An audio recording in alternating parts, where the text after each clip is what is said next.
संस्कार क्यों जरूरी है? सनातन धर्म में विवाह में सप्तपदी प्रक्रिया है। इस सप्तपदी में पहला वचन बोला जाता है, ओम ईशे एक पदी भवसा मामनुव्रता भव विष्णु स्तवनेतु पुत्रान विंदावह बहुस्ते संतु जरदष्टय। हे देवी, तुम संपत्ति तथा ऐश्वर्य और दैनिक खाद्य और पेय वस्तुओं की प्राप्ति के लिए पहला पद बढ़ाओ, सदा मेरे अनुकूल गति करने वाली रहो। सर्वव्यापक परमात्मा तुम्हें इस व्रत में दृढ़ करे और तुम्हें श्रेष्ठ संतान से युक्त करे जो बुढ़ापे में हमारा सहारा बने। भारत के हॉस्पिटल के मैटरनिटी वार्ड का सामान्य दृश्य। बाहर टू मध्यम आयु की महिलाएं बात कर रही हैं। एक नवजात की दादी है तो दूसरी नानी, दोनों खुश हैं। बार बार शिशु को गोद में लेती हैं। दूसरी ओर एक दूसरा दृश्य भी है।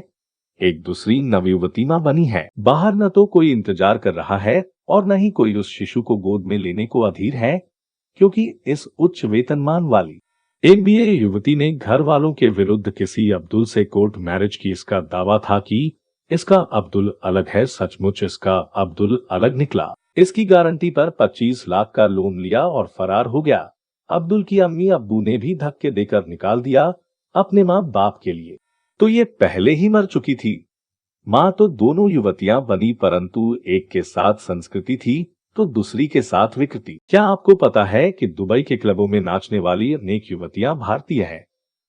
उन सब का भी अब्दुल अलग था, इसलिए उन्हें भारत नहीं दुबई में बेचा। घर वालों के लिए ये सचमुच मर गई है। अब उन्होंने इसे अपना भाग्य मान लिया है। मुंबई के रात्रि क्लबों में नाचने वाली युवतियों में बड़ी संख्या में बंगाली हिंदू है। ये भी अपनी इच्छा से यहाँ नहीं आई थी। इनके अब्दुल ने भी इन्हें मायानगरी के सपने दिखाए, उपयोग किया और फरार हो गया। जब मुंबई आई तब अधिकांश नाबालिग थी, ठीक से हिंदी या मराठी भी नहीं जानती। ये बस इतना जानती है कि जिसे अशोक, श्याम, मोनू या सोनू के नाम से जानती थी, उसका असली नाम कुछ और था। इस नकली पहचान से पुलिस भी उन्हें नहीं ढूंढ सकती। इसके विपरीत सोनागाछी यानी कि बंगाल का रेड लाइट एरिया में लाई गई बच्चियां नेपाली या बांग्लादेशी होती है। अनेक बार सूचनाएं मिलती हैं कि महानगर के शवगृह अर्थात मोर्चरी में नवयुवती के शव को लेने वाला कोई नहीं है। उस शव की किडनी नहीं है। क्योंकि इनकी कोई पहचान नहीं होती, इसलिए इनकी फाइल बंद हो जाती है। लगभग 5 साल पुरानी घटना है। ब्रिटेन में एक लड़कियों का सीरियल किलर पकड़ा गया। उसने बताया कि उसका शिकार हमेशा अकेली लड़कियां होती थी। अंतिम मामले में उसने गलती से परिवार वाली लड़की को मार दिया। परिवार लगातार पुलिस पर दबाव बनाता रहा और क्रिमिनल पकड़ा गया। क्या आपको चांद मोहम्मद और फिजा की प्रेम कथा याद है? वही वापस चंद्रमोहन बनकर अपने परिवार में आ गया और फिजा डिप्रेशन की दवाइयों की ओवरडोज से मर गई।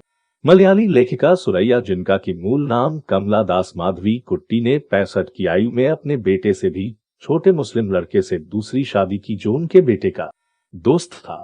इससे दुखी होकर परिवार ने उन्हें छोड़ दिया।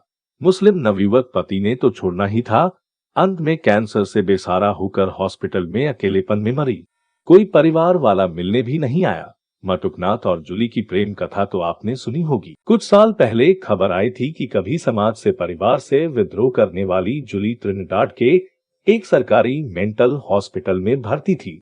मटुकनाथ वापस अपने परिवार में चले गए क्योंकि जूली ने सरेआम टीवी चैनलों पर आकर जो प्रेम की बड़ी बड़ी बातें की थी और अपने परिवार में अपने माँ बाप को एक खलनायक की तरह पेश किया था, उससे उसके माँ बाप भाई बहन की समाज में काफी बदनामी हुई थी।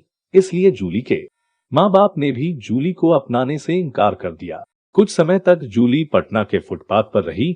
बाद में उसकी एक सहेली ने जूली को त्रिनिडाद के एक सरकारी मेंटल हॉस्पिटल में भर्ती करवा दिया।